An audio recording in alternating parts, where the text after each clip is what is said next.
मंगलमय मंगल करन बिनवा बारंबार धन्य धन्य सद गुरु सुखदा महिमा कही न जाए जो कछु कहो तुम्हारी कृपा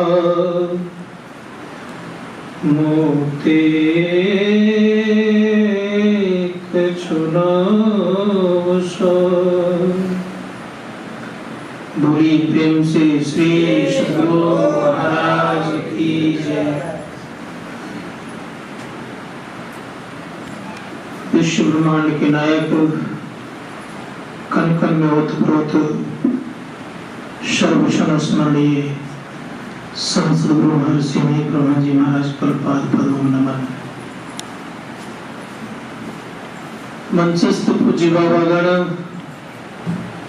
परमादरणीय साधक वृंद, माताओं तथा भक्तिमती बहनों, सबों का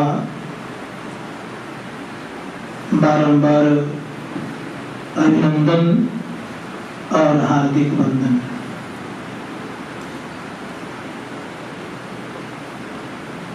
अभी हम लोग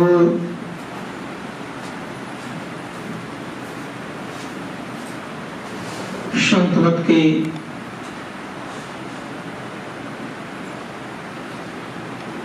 मुख्य ग्रंथ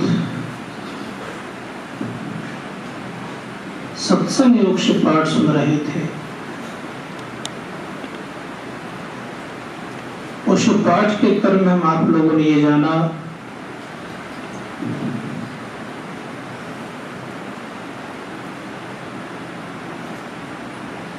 कि ऐसे विद्वानों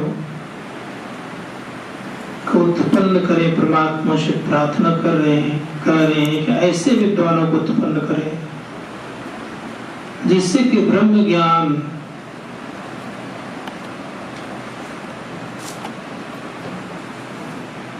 को जनाने वाला हो। ब्रह्म ज्ञान शब्द सुनने में लगता है कि यह ब्रह्म ज्ञान केवल ऋषि मुनियों के पास ही मिलता था, यह मिलेगा, यह मिल रहा है। लेकिन गुरु नानक देव जी महाराज ने कहा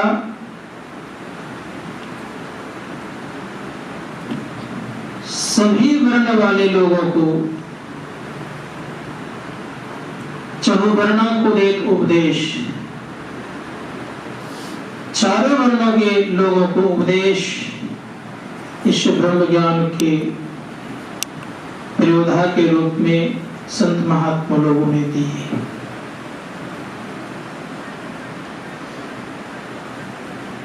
क्या ज्ञान है?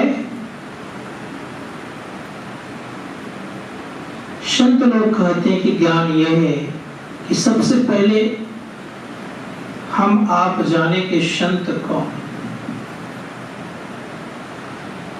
उपनिषद में आया है ब्रह्म ज्ञानी कौन, तो उपनिषदकार कहते हैं कि विद्यते हृदय ग्रंथस्य छिद्यन्ते सर्व संशया छिन्ते चास्य कर्माणि तस्मिन् दृष्टि प्रामरे। जिन्होंने जड़ और चेतन को अलग कर लिया, इस शरीर दो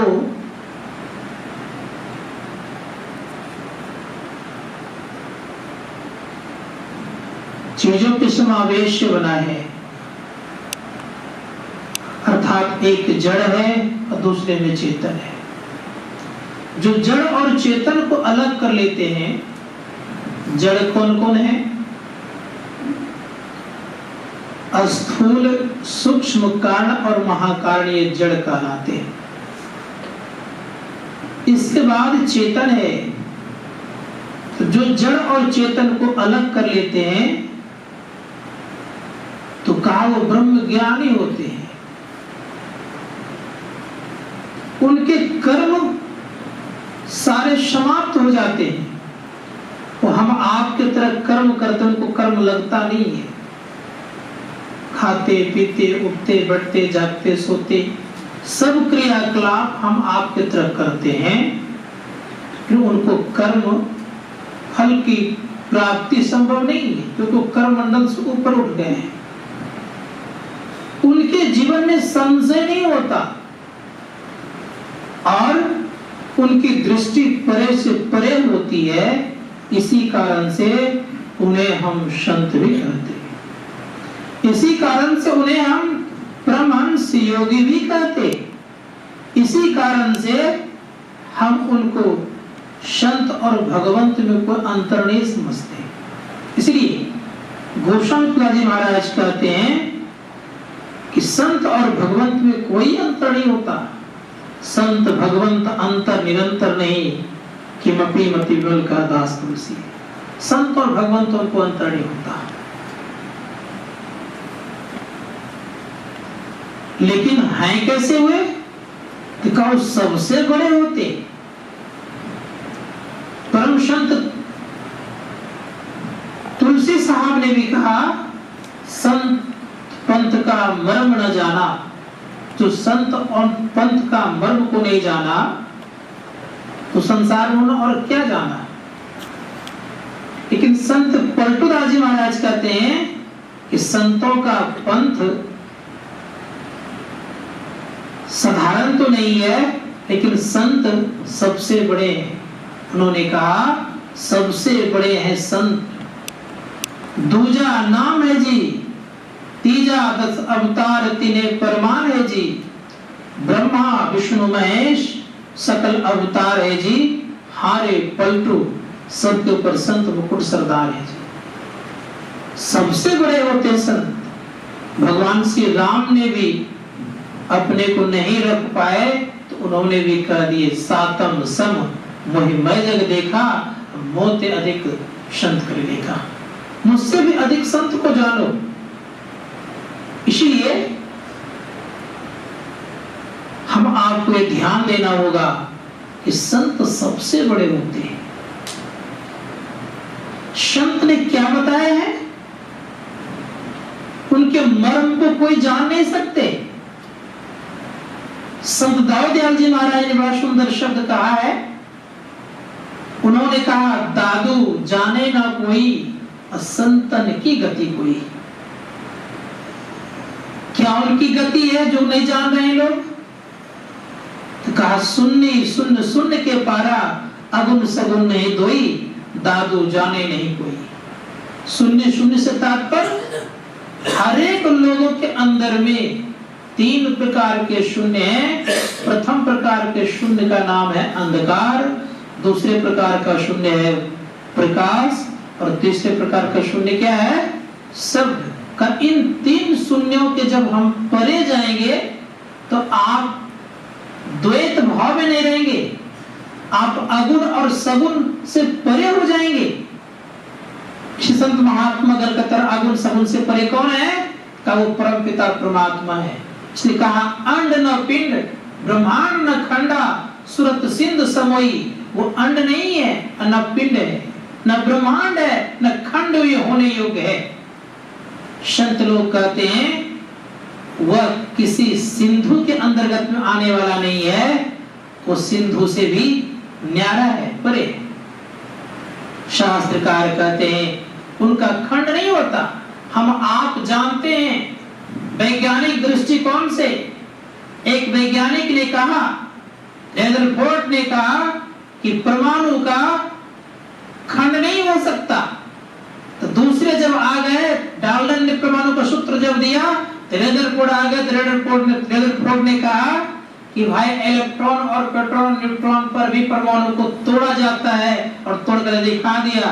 यद्यपि इसको भी नोबेल पुरस्कार मिला, और डाल्टन को भी नोबेल पुरस्कार मिला। इसका मतलब तो ये हो गया स्पष्ट रूप से हम आप जानते हैं कि दोनों को नोबेल पुरस्कार मिला है। दोनों ने अपनी अपनी बात को बढ़िया से रखा है, मुस्तैदी के साथ रखा है, लेकिन बात में परिवर्तन हो गया। तो वैज्ञानिकों के बात में परिवर्तन हो जाता है, लेकिन संतों के बात में परिवर्तन नहीं होता। इसलिए जस कथिए तस होत नहीं, जस है तैसा सोए, कहत सुनत सुख उपजै और परमारथ होए। क्योंकि परमात्मा के संबंध में कोई व्यक्ति नहीं कर सकते कि ऐसा ही है, क्योंकि वाणी का विषय नहीं है। संत लोग जब वाणी का विषय नहीं है तो हम आपको शून्य के संबंध में तो जान ही रहे हैं, तो उन परमात्मा के संबंध में जानेंगे। वो शून्य से परे है, तीनों शून्य से परे है। इसीलिए संत कबीर साहब के शब्द हम आप सुन रहे थे, क्या कहा स्पष्ट कि हम लोग शून्य में देखना चाहिए। गगन कहते हैं शून्य को देखने। गगन मतलब होता आकाश, आकाश मतलब खाली जगह, जो शून्य है उसे तो आकाश हम कहते हैं। उसी आकाश में देखना है। क्या हम देखेंगे? किससे हम देखेंगे? देखने की शक्ति किसमें है? हमारी आंख में शक्ति देखने की है नहीं, तब किसमें देखने की शक्ति है? तो संत लोग कहते हैं कि दृष्टि के द्वारा हमारी आंख देखती है। दृष्टि अगर नहीं रहे तो हमारी आंख देख नहीं सकती। सुने होंगे डॉक्टर लोग कहते हैं बड़े प्रेम से कि एक नस आपकी सूख गई है, इसी कारण से आपके आंखों में रोशनी नहीं आ रही है। अब आप विचार करिए, रोशनी कहाँ है भाई? यद्यपि एक मृतक शरीर के भी आंख स्वस्थ रहते हुए भी शरीर छोड़ देते हैं, उसके आंख से हम आप देख सकते हैं। उनके कान सुन सकता है, ना कान सुन सकता है, ना आंख देखने की क्षमता उसमें रही, आंख को देखने की क्षमता नहीं रही। नाक भी है लेकिन श्वास या गंध लेने की क्षमता नहीं है। जीवा भी है, उसके मृतक शरीर के मुख पर रख दीजिए मिठाई, क्या वो स्वाद ले लेंगे? वो तो छोड़ दीजिए मृतक शरीर की बात को। हमें आप जब सो जाते हैं, हृदय में आ जाते हैं जिस दिन, तो विचार करके देखिए कि भले आपकी श्वास की गति चल रही है, श्वास आप ले रहे हैं, इतने सारे चीज होने के बावजूद भी कभी कभी देखे होंगे आपकी आंख किन्हीं की खुली हुई है, क्या उस आंख से वो देख पाते हैं? कभी कभी देखेंगे मुंह खुला हुआ किसी का है, उसके मुंह में आप एक मिश्री का ढेला डाल दीजिए, क्या उनको स्वाद लगेगा? तब तक स्वाद नहीं लगेगा जब तक कि वो जगेगा नहीं। कहां चले गए स्वाद लेने वाला? कहते जीवा में 6 प्रकार का स्वाद लेने की शक्ति है। जीवा तो है ही उसके मुंह में खुले हुए में, फिर स्वाद क्यों नहीं ले पा रहा है? कारण क्या है? वो जिसके द्वारा स्वाद जीवा लेती है वह भीतर में है, अर्थात कहाँ है वो? सुसुप्ति अवस्था में पहुंच गए हैं। इसी कारण से जीवा में स्वाद लेने की ताकत नहीं है। ऋषि मुनिगण कहते हैं उसी प्रकार से पूरे शरीर में चेतन व्याप्त है। अगर हम आप चाहते हैं कि इन सारे चेतन को सिमेट लें, इकट्ठा कर लें, एकत्र कर लें, एक जगह लगा दें, तो निश्चित है कि पहला शून्य जो है अंधकार का, वो फट जाएगा। और जैसे अंधकार का शून्य फटेगा तो का तम फटे ज्योति भरे आकाश का तू शय कर। तम फटते ही फटता है, तम फटते ही ज्योति मिलता है। संत लोग कहते हैं अगर नहीं मिलता तो महर्षि में ब्रह्मा जी महाराज नहीं कहते समझा में लखा नमूना बात है सतहित चित्त की। उन्होंने स्पष्ट कहा कि हम आपके अंदर में प्रकाश भी है और शब्द भी है। इसलिए देखना कहा है, गगन में देखना इसलिए कहा। स्पष्ट रूप से गगन में देखो। पाठ के सुंदर में सुन रहे थे कि गगन की ओर निशाना है, निशाना लगाना होगा, लेकिन निशाना ऐसे लगते नहीं, क्योंकि शून्य है, पहला शून्य अंधकार का। अंधकार के शून्य में आप जब तक एक जगह ठहरेंगे नहीं तब तक निशान नहीं लगता। आप कभी देखेंगे तीरंदाजी को, तीर चलाने वाले को, एक जगह वो रख देते हैं नियम की इसी जगह तीर मारना है, और उसी जगह तीर मारते हैं तो निशानाबाजी कहलाती है। जब अर्जुन नागलोक से निकल करके मणिपुर जा रहे थे, चित्रगंधा नाम करके एक कन्या थी, लेकिन उनके पिता पुत्री नहीं मानते, सब दिन पिता पुत्र के रूप में देखने का काम करते थे। कभी अपनी पुत्री को पुत्री नहीं कहते, बेटा ही कहकर पुकारते थे और पुत्र ही मानते थे। पुत्र के तरफ पोशाक पहनाते थे, पुत्र के तरह जितने प्रकार के क्रियाकलाप होते सब काम करवाते थे। एक नंबर का योद्धा बना दिए उसको। संजोग से मां का मत्था का दर्शन करने के अर्जुन जा रहे थे, वो भी आ रही थी। चित्रगंधा आगे बढ़ी, अर्जुन भी गए,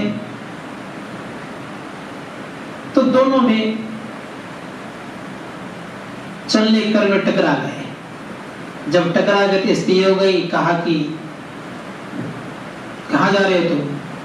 कि मैं मां का मत्था का दर्शन करने जा रहा हूं। कहा पहले मैं जाऊंगी। अर्जुन कहता है चले जाओ, मैं बाद में जाऊंगा। कहने ऐसे नहीं जाऊंगा, निर्णय हो,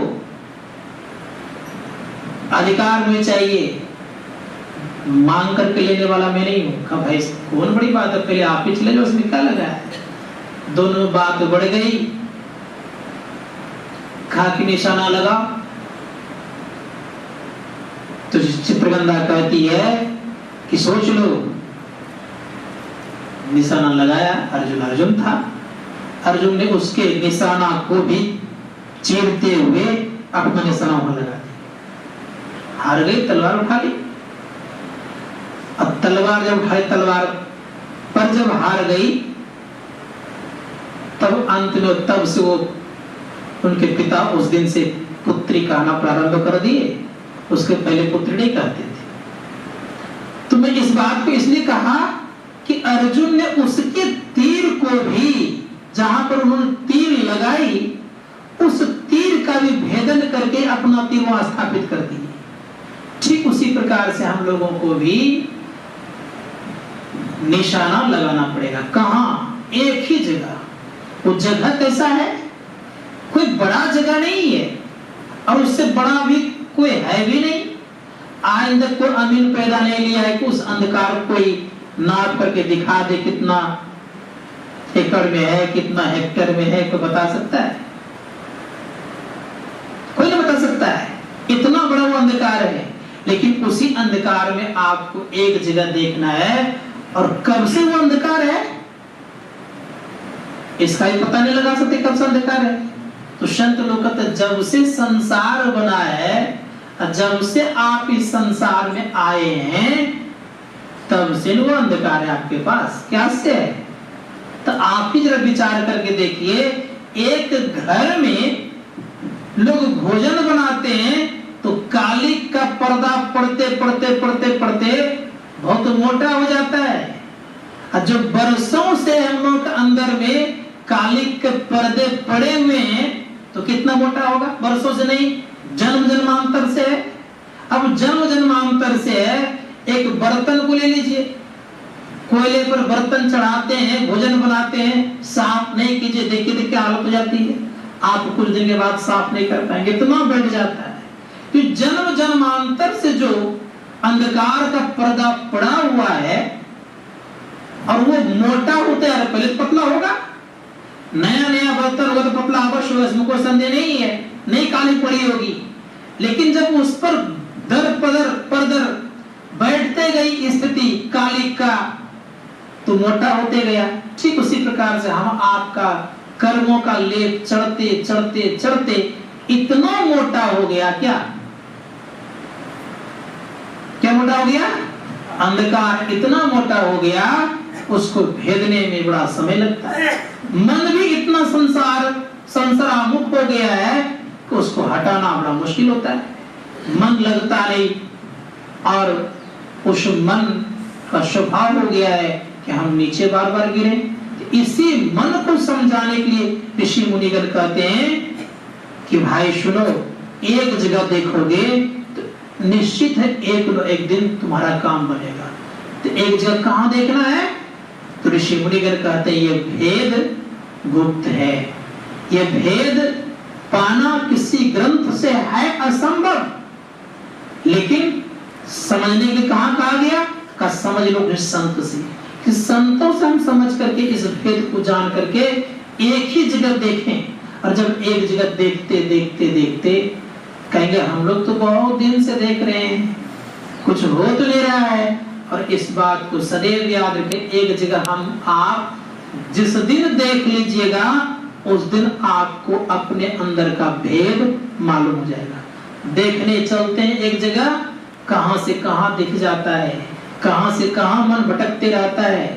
जिस प्रकार से सुई में धागा पिरोने वाले की दृष्टि अगर इधर उधर होते रहे तो सुई में धागा नहीं पिरोई जा सकती है, उसी प्रकार से याद रखिएगा कि हम आप भी अगर गगन में देख रहे हैं, इधर इधर उधर दृष्टि होने पर, एक जगह नहीं देखने पर आपका अंधकार का भेदन संभव नहीं है। इसलिए संत महात्मागण कहते हैं अंधकार का भेदन करने के लिए मुस्तैदी के साथ रहना पड़ेगा। और परिणाम क्या होगा? परिणाम यह मुस्तैदी के साथ रहने के साथ साथ दो चीजों से हमें बचना होगा। सबसे पहली बात है मन को सिमटने के लिए एक मंत्र का जप। एक मंत्र का जप होना बड़ा कठिन है। कितना देर तक करते हैं? आजमाइएगा अपने से। कोई बोलते तो नहीं है, लेकिन अपने आप खुद का पता है कौन कितना देर करता है। संत लोग कहते हैं एक मंत्र का जप बहुत देर तक नहीं हो सकता। 2-4 मंत्रों को जपिएगा तो हो सकता कि इधर उधर करके कुछ न कुछ सुन लेगा, लेकिन एक मंत्र का जप करते करते ये मन स्थिर होता है। 2-4 मंत्रों में मन स्थिर नहीं होता। और मन की जब पवित्रता आती है तभी मन योग पूर्वक मंत्र भी मन जपने में सक्षम होता है। तो कब पवित्रता आएगी? तो पहले तो तन की पवित्रता चाहिए। तन की पवित्रता के साथ साथ हम आपको तब मन की पवित्रता होगी। तो तन पवित्रता के क्या करना पड़ेगा? तन पवित्र करने के लिए सुचाचार चाहिए, और शिष्टाचार भी चाहिए, और सदाचार भी चाहिए। सुचाचार क्या है? खाए हैं, भोजन किए हैं, जूठा दे पर गिर गया है, तो ये हमारी स्थिति क्या होगी? जूठा दे पे गिरा है। कहीं कहीं देखते हैं स्टैंडर्ड जगह जाते हैं खाने के लिए, चम्मच मिलता है खाने के लिए, थाली में चम्मच से लोग खा लेते हैं, और वे आजकल टिश्यू पेपर टाइप का होता है उसी से हाथ पोंछ लेते हैं। खाने की आवश्यकता ही नहीं, उसका साफ सुथरा शरीर भले, क्या वो पवित्र है? कपड़े बड़े सुंदर दिखते हैं, धोबी के यहाँ जाता है चकाचक क्रिच लगा रहता है, कपड़े बड़े पवित्र हैं, अर्थात बड़े साफ हैं, लेकिन क्या वो पवित्र है? संत महात्मागण कहते हैं पवित्रता पहले तो शरीर की होनी चाहिए। शरीर की पवित्रता के लिए क्या करना पड़ेगा? अगर हम आप घर में बड़े प्रेम से रहते हैं तो हर एक चीज पर बारीकी से ध्यान देना पड़ेगा। भोजन का तरीका भी हम आपको जानना चाहिए।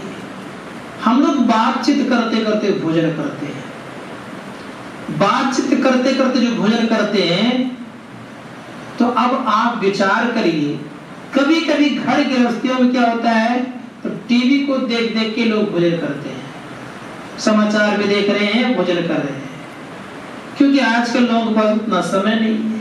ये दो तरह की जो स्थिति आती है, तो होता क्या है इसको जानना चाहिए। उसका असर खाए जा रहे हैं भोजन ग्रहण कर रहे हैं, उसका असर पड़ता है हम आपके मन और मस्तिष्क पर। चित्र को देख देख के भोजन कर रहे हैं, कैसा चित्र है वो चलचित्र है। अगर हम महापुरुषों के चित्र का भोजन, महापुरुषों का चित्र का दर्शन करके, महापुरुषों का चित्र का ध्यान करके, महापुरुषों के चित्र को देख करके अगर हम भोजन करते हैं, उसका एक असर अलग होता है। इसीलिए जब भी हम आप भोजन करें तो महापुरुषों का चित्र का स्मरण करते हुए, मंत्रों का ख्याल करते हुए अगर हम भोजन करेंगे, उसके द्वारा जो रस बनेगा, उस रस के द्वारा जो मेद बनेगा, मज्जा बनेगा, अस्थि बनेगा, वो एक अलग होगा। जैसा खाए अन्न वैसा होगा मन, तो रस हमारा कैसा होगा, तो रस पूरे शरीर में व्याप्त होता है। तो हम महापुरुषों का स्मरण करते करते जब खाते हैं तो प्रसाद कहलाता है, और वो प्रसाद कभी भी लोगों को नुकसान नहीं करता है। इसीलिए आप कुछ भी खाएं, लेकिन महापुरुषों का स्मरण करते हुए खाते हैं तो प्रसाद की गिनती में आता है। तो रही बात यह, इसके द्वारा धीरे धीरे आपका मन किधर होगा, संयमित होगा। क्यों संयमित होगा? कि आप महापुरुषों का स्मरण कर रहे हैं और महापुरुषों का ख्याल कर रहे हैं, मंत्र को जप रहे हैं। ये स्थिति जब आती है तभी धीरे धीरे हम मन को बस कर सकते हैं। कभी कभी स्थिति यह होती है कि जब मन एकाग्र होता है तब इन्हें नींद नहीं आती। अर्थात यूं कह लीजिए, जब हमें कोई चीज पाने की इच्छा उठ जाती है कि हमें यही चीज चाहिए ही, तब उस समय नींद नहीं आती। एकाग्रता आपकी कहाँ है? उस चीज को पाने में। दूसरे एग्जाम्पल ले लीजिए, कभी हम आपका ट्रेन रात के 2 बजे है, क्या उस बीच में आप सोने का प्रयास करते नींद आती है? नहीं आती। क्यों नहीं आती है? कि आपका लक्ष्य कहाँ है, आप किस पर ख्याल कर रहे हैं, आपका बार बार ख्याल कहाँ जा रहा है? आपका बार बार ख्याल जा रहा है कि ट्रेन पकड़ने के लिए मुझे जाना है। उसी प्रकार से हम आपको बार बार ये ख्याल होना चाहिए कि हमें गुरु मूर्ति का अंदर में दर्शन हो। ये ललक, ये इच्छा अगर बनते रहे, मंत्र पर ख्याल बनते रहे, तो अवश्य है कि कुछ न कुछ ये मन मानता है और करता भी है। तब बारी आती है जब ये मन कुछ मान गया, मन कुछ मान गया, तो संत लोग कहते हैं कि मानने पर ये कुछ करता है, और करने पर अब क्या होगा सो सुनिए। संत लोग कहते हैं पहले कि मानता नहीं, मानत नहीं मन मोरा साधु, मानने को तैयार नहीं है। बार बार मैं कई समझाऊं, समझत नहीं मन मोरा साधु, समझता नहीं है। तो क्या करना पड़ता है? तो एक ही नाम का, क्योंकि इसका स्वभाव है ये मन नीचे गिरा हुआ है। तो कहाँ जाता है ये मन? तो तहकीकात करना ये पड़ेगा। ये मन जाता है सर्वप्रथम रूप जगत में, रूप को देखने के तत्पर होता है। तो इस मन को रूप जगत में एक रूप का दर्शन कराइए। किनका? जिससे कि ये मन देखने पर इसकी परेशानी समाप्त हो जाए। अर्थात ये परेशान कब होता है और लोग परेशान कब करता है? इसके मन मुताबिक अगर चित्र आपने दिखा दिया, विषयी चित्र आपने दिखाया, तो आपको परेशान करेगा। और इस मन को अगर आप सात्विक चित्र को दिखाया, सब प्रवृत्ति में से मन को रखा और सही दिशा में इसको याद रखिएगा, महापुरुषों का चित्र को दिखाया, कि मन आपको मानेगा। उदाहरण देख लीजिए, बच्चे जब तक बाहर में है कितने छटपट करते रहते हैं, वही बच्चे बाहर में छटपट अवश्य कर रहे हैं। और उसी बच्चे का अगर शिक्षक बाहर में खड़े हो जाए तब क्या हालत होगी? उतने छटपट करेंगे, वो शांत हो जाएंगे। ठीक उसी प्रकार संत महात्मा कहते हैं कि ये मन बाहर में छटपट इसलिए करता है कि इसके आगे शिक्षक नहीं है, अर्थात गुरुजी नहीं है, जैसे गुरु जी का ख्याल हो जाए। कभी कभी देखिए ना घर गृहस्थियों में बच्चे को डराते हैं, बुलाते हैं गुरु जी को, मास्टर को बुलाते हैं, तो बच्चा कहता नहीं नहीं नहीं मत बुलाना, हम कुछ नहीं गलती करेंगे, कहता है ना ऐसा।